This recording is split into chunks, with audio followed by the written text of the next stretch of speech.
समय का संयम। समय सबसे बड़े देवता है। सबसे बड़े देवता क्या कहें कि समय परमात्मा से बड़ा होता है, ईश्वर से बड़ा होता है समय। तो आप कहेंगे परमात्मा तो समय का भी से भी बड़ा है, फिर कैसे आपने कह दिया परमात्मा से भी बड़ा होता है समय? एक बार परमात्मा न मिले तो फिर तपस्या करके पा सकते हैं, लेकिन खोया हुआ समय वापस नहीं आ सकता। एक बार जो समय चला गया वो वापस नहीं आता। और जीवन का अर्थ है समय। हम समय में जीते हैं। अगर समय ही खो दिया तो अर्थात जीवन खो दिया। और हम नादानी ये करते हैं, कहते हैं समय काट रहे हैं। समय हम नहीं काटते, समय हमें काटता है। जिंदगी समय के अलावा और कुछ नहीं है। 80 साल जीते हैं, 60 साल जीते हैं, 100 साल जीते हैं, क्या जीते हैं? समय ही तो जीते हैं। और समय ही गंवा दिया तो फिर बचा क्या जिंदगी में? किसने कितना जिया ये उतना महत्वपूर्ण नहीं, जितना कितने कम समय में किसने कितना काम किया, कितना महत्वपूर्ण काम किया। समय से बड़ा कुछ भी नहीं है। और समय पे किसी की नहीं चलती है। इसलिए समय के साथ जो खिलवाड़ करते हैं, समय उनके साथ बहुत बड़ा खिलवाड़ कर देता है। समय के साथ जो मजाक करते हैं, समय उनके जीवन का मजाक बना देता है। समय का सदुपयोग करना चाहिए। छोटे छोटे कार्यों को अगर आकलन आप करें, 10 मिनट 20 मिनट निरंतर किसी काम को करें, कहते हैं समय नहीं मिलता, कब करें, कैसे करें। कोई ताश खेलने में, कोई जुआ खेलने में, कोई शराब पीने में, कोई सोने में, कोई भ्रमण करने में, किसी न किसी चीज में हम समय बहुत गंवाते हैं। एक दिन हमने विश्लेषण करके बताया भी था पहले ही दिन कि 60 साल की औसत आयु में हम 20 साल सो जाते हैं। 20 वर्ष सो जाते हैं और 10 वर्ष बचपन के निकाल दें, 10 वर्ष बुढ़ापे के निकाल दें तो 20 वर्ष बचा। और 20 साल में से 2 बार नाश्ता करना, 2 बार खाना, नहाना, ब्रश करना, ये सब जोड़ लेंगे तो 4 घंटे निकलता है, तो 10 साल निकल जाता है। तो 10 साल बचते हैं। और उस 10 साल में से भी यूट्यूब, टेलीविज़न, न्यूज़ चैनल, सास बहू के सीरियल, दुखी हो गए तो आनंद के लिए कुछ फिल्म देखना है, कहीं पार्टी में जाना है। सुखी हो गए तो उसके लिए उत्सव मनाना है। कोई पड़ोसी बीमार है, कहीं दुकान जाना है, सामान लाने जाना है, न्यूज़ देखना है, अखबार पढ़ना है। ये सब देखेंगे तो 4 घंटे निकलते हैं एवरेज। तो 4 घंटे में से 10 साल निकल जाता है, तो पूरा जीवन निकल गया। और जीवन में समय है ही नहीं। और उसी नहीं समय में से पढ़ाई करनी है, बड़ा आदमी बनना है, कुछ करके दिखाना है, शादी भी करनी है, बच्चे भी होंगे और उसको भी कुछ करना है। कब करेंगे? समय तो है ही नहीं। समय को अगर नियमित गति से कुछ किसी कार्य में लगा दिया जाए तो थोड़े दिनों में हम देखते हैं कि बहुत कुछ हम अर्जन कर पाते हैं। एक दिन प्रतिदिन अगर आप 1 घंटे 20 पेज पढ़ते हैं किसी किताब को, तो 1 महीने में कितना पढ़ पाएंगे? 600 पेज पढ़ जाएंगे। और 365 दिन में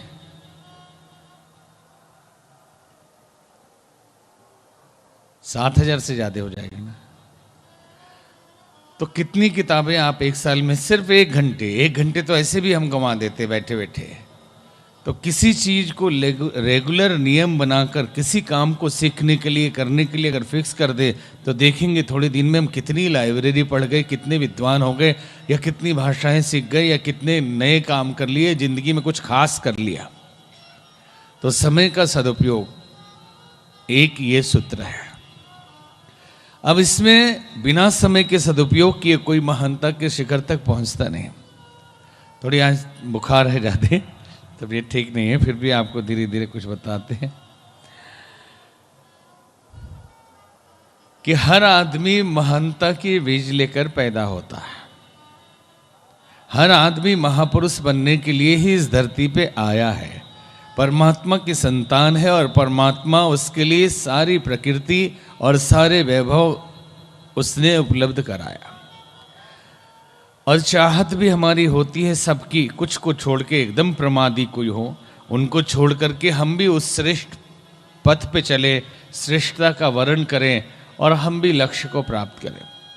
लेकिन आखिर बाधा क्या आती है? बाधा क्या आती है जीवन लक्ष्य की प्राप्ति में? तो बोले समय का सदुपयोग नहीं कर पाते हैं, यही बाधा है। लेकिन क्यों नहीं कर पाते? जब चाहते हैं तो क्यों नहीं कर पाते? तो बोले कल जीवन में एक ऐसा तत्व है जो कभी नहीं आता लेकिन हमेशा हमें नचाता रहता है। स्वेट मॉडर्न ने लिखा कि कल की धार पर न जाने कितने प्रतिभाओं के गले कट गए और न जाने कितनों के सपने अधूरे रह गए।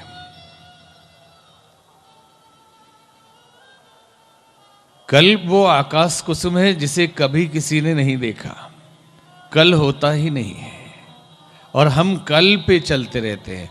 समस्या तो ये भी होती है कि हम बीते हुए दिन को कल मानते हैं और आने वाले दिन को भी कल मानते हैं। तो ये कल कौन सा है हमारा? बीता हुआ कल या आने वाला कल? और दूसरी बात कि आने वाले कल को भी यदि हम कल मानते हैं तो भी बहुत लंबा गैप है, बहुत लंबी दूरी है। कल तो वो भी है जो आने वाला पल है और कल वो भी है जो पल बीत गया है। तो एक एक पल कल है, लेकिन हम पूरे दिन को कल मानकर ऐसे ही हवा में उड़ा देते हैं। कल कर लेंगे, कल हो जाएगा, ये हमारे समय के सदुपयोग में बाधक है। क्यों ऐसा करते हैं? तो किसी संत ने कहा कि आलस्य देवता की कृपा जब हो जाती है तो ये होता है। तो आलस्य देवता कौन है? तो बोले आलस्य देवता को प्रसन्न करने का भी मंत्र है। बोले इनका भी कोई मंत्र है? बोले सभी लोग जपते हैं, सिद्ध किए हुए हैं। जितने लोग हैं सबने आलस्य को सिद्ध कर लिया है। तो क्या है आलस्य देवता का मंत्र? तो बताया अभी उठते हैं, अभी उठते हैं, कर लेंगे, हो जाएगा, देखा जाएगा, फिर होगा। यह आलस्य देवता का मंत्र है और हर विद्यार्थी ये कार्य करता है और हर असफल व्यक्ति इस मंत्र को जपता है। आशा तो सफलता के रखता है लेकिन यही मंत्र जपता है। जैसे आप एक विद्यार्थी को देखें तो वो क्या करता है?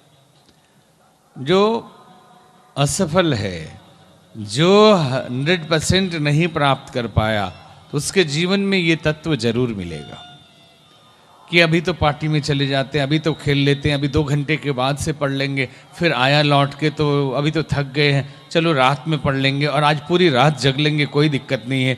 और जैसे रात हुई तब तक कोई मेहमान आ गया, कोई फ़ोन आ गया, कोई दूसरा काम आ गया, होते होते 10-11 बज गया। अब तो थकान लग रही है और रात्रि ज़्यादा हो रही है, नींद भी आ रही और याद भी नहीं रह रहा है, तो अब सो जाता हूँ, जल्दी सुबह उठ के पढ़ लूँगा। और सुबह फिर वैसे ही घंटी लगा दी उठने के लिए, घंटी लगा दी, घंटी जैसे ही बजी तो इतनी थकान है, थकान नहीं आलस्य है, 10 मिनट और 10 मिनट आगे घंटी को कर दिया, 10 मिनट के बाद घंटी बजी, फिर 20 मिनट और फिर से 20 मिनट कर दिया। 2-3 बार किया, लेट बहुत होने लगी तो पूरा ही बंद कर दिया कि आज तो लेट ही हो गया, तब हो ही जाने दो, कल से तो नियम से रहूँगा। और उससे ये मालूम नहीं कि कल कभी आता ही नहीं, कल भी यही होगा जो आज हो रहा है। नहीं, कल तो कर ही लूँगा, मैं एकदम सचमुच कर लूँगा, लेकिन कल कभी आता नहीं। ये सारे विद्यार्थी इससे गुजरे हुए हैं। और ये होता है कि अब पूरा समय पढ़ूंगा, परीक्षा के समय पढ़ूंगा, परीक्षा आ गया, उस दिन भी तो वही आदमी है ना, और वही चिंतन है। तो परीक्षा के समय में भी यही हाल होने लगा कि सुबह का शाम, शाम की रात्रि, रात्रि का सुबह, और पढ़ाई हो नहीं पाई तो आखिरी में करता है कि चलो परीक्षा के गैप में पढ़ लूँगा। परीक्षा के गैप में भी आदमी वही चिंतन, वही, तो वहाँ कहाँ से पढ़ लेगा वो? तो नहीं पढ़ पाता, तो फिर सोचता है कि जो गाड़ी से जा रहा हूँ परीक्षा देने, रास्ते में ही पढ़ लूँगा। ऐसा भी हमने देखा कि रास्ते में विद्यार्थी लिए बैठे हैं। ये समझ लीजिए वही विद्यार्थी है जो हमेशा कल पे छोड़ते हैं, और रास्ते में पढ़ रहे हैं, गाड़ी में हाथ हिल जा रहा, याद नहीं आ रहा, दिमाग कहीं और चल रहा, कोई साथी मजाक कर दे रहा, तो सोचते छोड़ो अब वहाँ पहुँच जाएंगे, अभी तो आधा घंटा है, परीक्षा हॉल में जाने से पहले पढ़ लेंगे। अब परीक्षा हॉल में जाने से पहले दिमाग इतना आउट होने लगा कि बोले अब छोड़ ही दो, जो होना है सो होए।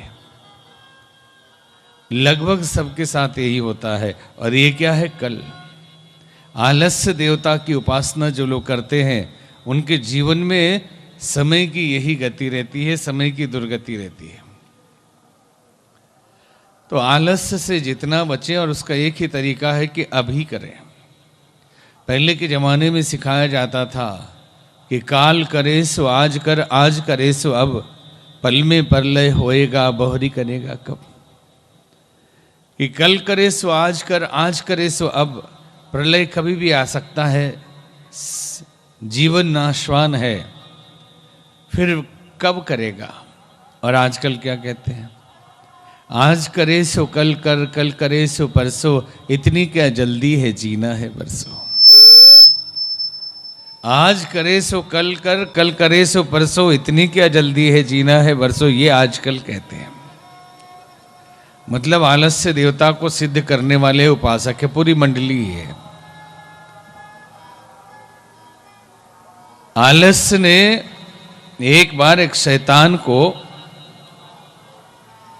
सन्यास लेने की इच्छा हुई, तो शैतान गया गुरुजी के पास। तो गुरुजी ने कहा कि बेटे आपको तो सब त्याग करना पड़ेगा ना सन्यास लेने के लिए।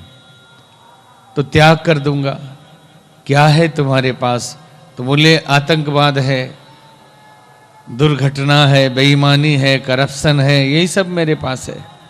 तो नीलाम कर दिया उसने सब। एक ट्रक आतंकवाद, एक ट्रक करप्शन, ऐसे सब नीलाम कर रहा था। तो आखिरी में पंडित जी आए कि भाई मुझे भी कुछ दो। तो उसने कहा सब नीलाम हो गया, अब मेरे पास कुछ बचा नहीं। देखा कोने में एक बोरी रखी है, उसमें तो कुछ है, बोले यही दे दीजिए। ये क्या है? तो शैतान कहता है कि ये आलस्य है, और मुझे अभी भरोसा नहीं कि सन्यास में सफल हो जाऊं, इसलिए इस आलस्य को मैंने सुरक्षित रखा है कि अगर नहीं सफल हो पाऊंगा तो अपना बिजनेस व्यापार इसी से फिर से शुरू कर लूंगा। बेईमानी का व्यापार हो, आतंक का व्यापार हो, जीवन को नरक बनाने का व्यापार हो, सब कुछ खत्म करने का, विघटन का व्यापार हो, वो आलस्य से ही शुरू होता है। आलस्य जहां होगा वहां बुराइयों का साम्राज्य अपने आप पनपने लगेगा। उसके लिए और कुछ नहीं करना। गरीबी आएगी, तकलीफ आएगा, असफलता आएगी, तो बुराइयां अपने आप सारी आ जाएगी। दीनहीन दरिद्र आदमी हो जाएगा। आलसी लोग एक से एक होते हैं। अभी तो थकान में याद भी नहीं आ रहा, फिर भी एक घटना याद आ रही कि दो आलसी एक पेड़ के नीचे लेटे थे, और एक ठाकुर साहब उधर से गुजर रहे थे। एक आलसी के छाती पर आम गिरा हुआ था। तो आलसी कहता है ठाकुर साहब मेरे मुख में ये आम डाल दीजिए तो बड़ी कृपा होगी। तो दूसरे आते ही ठाकुर साहब ने कोड़े बरसाना शुरू किया, कोड़े लगाने लगे। तो दूसरा कहता है ठाकुर साहब और मारिए, मेरे मुंह को कुत्ता 2 दिन से चाट रहा है, ये हटाने नहीं आया। समझे नहीं लग रहा? समझ गए कि इतने परम आलसी हैं ये दोनों कि एक की छाती पे आम गिरा हुआ है फिर भी उठा के खाता नहीं, कहता आके खिला दीजिए। और दूसरा उससे भी महारथी है, जब वो मारने लगे तो कहता और मारिए, क्योंकि कुत्ता चाट रहा था मेरा मुंह, तो ये हटाने नहीं आया। वो बोलता है कि बहुत आलसी है, देखिए आया नहीं हटाने मेरे कुत्ते को, कुत्ता जब मेरा मुंह चाट रहा था। तो आलसियों की कहानी बहुत बड़ी है। कंपटीशन हुआ, अवार्ड फंक्शन में आलसी बुलाए गए कि जो सबसे बड़ा आलसी होगा उसे इनाम मिलेगा। तो एक से एक वर्णन किया कि कितने, कि मैं इतना बड़ा आलसी हूँ, तो मैं कहीं मतलब आप समझ लेना कि सब अपना अपने बड़ाई किया आलस्य के मामले में। और इनाम किसे मिला? एक आलसी को इनाम मिला, उसने किसी से खबर भिजवा दी कि मैं इतना आलसी हूं, आ ही नहीं सकता।